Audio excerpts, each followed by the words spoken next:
Hi hello welcome to my channel ఆహా cooking with రోజా. నా స్టైల్లో ఈరోజు మసాలా వంకాయ ఎలా చేసుకోవాలో చూపిస్తాను. ఫస్ట్ అయితే మనం ఇంగ్రీడియంట్స్ ఏమేమి తీసుకోవాలో చూపిస్తాను. అలాగే వేయించిన పల్లీలు, వేయించిన నువ్వులు, కాజు, ఆనియన్స్, టమాటో, కొత్తిమీర, అల్లం వెల్లుల్లి పేస్ట్, పుదీనా, కరివేపాకు. ఇక్కడ మనం వాటర్లో వంకాయలు కట్ చేసుకొని వేసుకోవాలి. వాటర్లో కొద్దిగా సాల్ట్ వేసుకొని వంకాయలు వేస్తే వంకాయలు తొందరగా నల్లగా కాకుండా ఉంటాయి.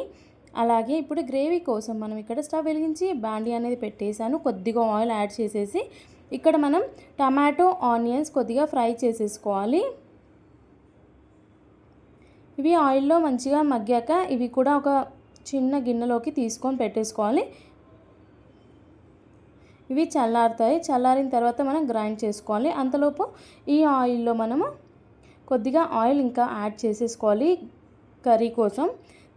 ఆయిల్ హీట్ ఎక్కిన తర్వాత కొద్దిగా సాజీరా, అలాగే కరివేపాకు, ముందుగా కట్ చేసి పెట్టుకున్న వంకాయలు కూడా మనం ఇక్కడ యాడ్ చేసేసుకోవాలి. ఈ ఆయిల్లో మనకి వంకాయలు అనేటివి మంచిగా మగ్గిపోవాలి. అంతలోపు మనం గ్రేవీ ఎలా చేసుకోవాలో చూపిస్తాను. ఇక్కడ గ్రేవీ కోసం కుక్ చేసిన టమాటో, ఆనియన్, వేయించిన పల్లీలు, కాజు, వేయించిన నువ్వులు ఇవన్నీ యాడ్ చేసేసుకోవాలి. అలాగే కొద్దిగా పసుపు, తగినంత మిర్చి పౌడర్, తగినంత సాల్ట్ కూడా యాడ్ చేసేసుకోవాలి. ఇవి యాడ్ చేసేసుకొని ఇది పేస్ట్లా చేసేసుకోవాలి. పూర్తిగా పేస్ట్ చేసుకొని పెట్టుకోవాలి. అప్పటి వరకు మనకి వంకాయలు అనేటివి మగ్గిపోయాయి. ఇప్పుడు మగ్గిన తర్వాత ఇక్కడ మనం అల్లం వెల్లుల్లి పేస్ట్ అనేది ఇప్పుడు యాడ్ చేయాలి. ఇప్పుడు యాడ్ చేసిన తర్వాత వంకాయలకి అల్లం వెల్లుల్లి పేస్ట్ ఘాట్ అనేది చక్కగా పడుతుంది. ఒక 2 మినిట్స్ అలా మనము మూత పెట్టి ఉంచాలన్నమాట. ఓన్లీ 2 మినిట్స్ పెట్టాలి. తర్వాత తీసేసరికి అల్లం వెల్లుల్లి పేస్ట్ వంకాయలకి పట్టేసింది. ఇప్పుడు మనం గ్రేవీ చేసుకున్నాం కదా, ఆ పేస్ట్ మొత్తం ఇక్కడ యాడ్ చేసేసుకోవాలి.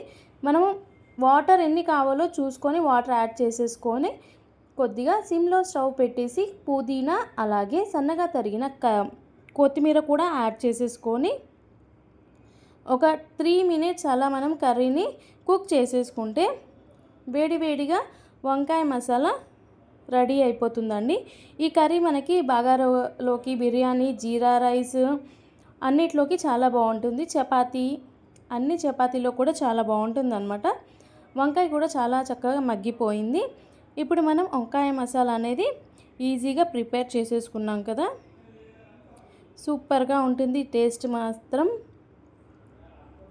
ఇప్పుడు మనం ఇది ఒక బౌల్లోకి తీసుకొని డిష్ అవుట్ చేసేసుకుంటే మనకి వంకాయ మసాలా కర్రీ రెడీ అయిపోయింది అనమాట.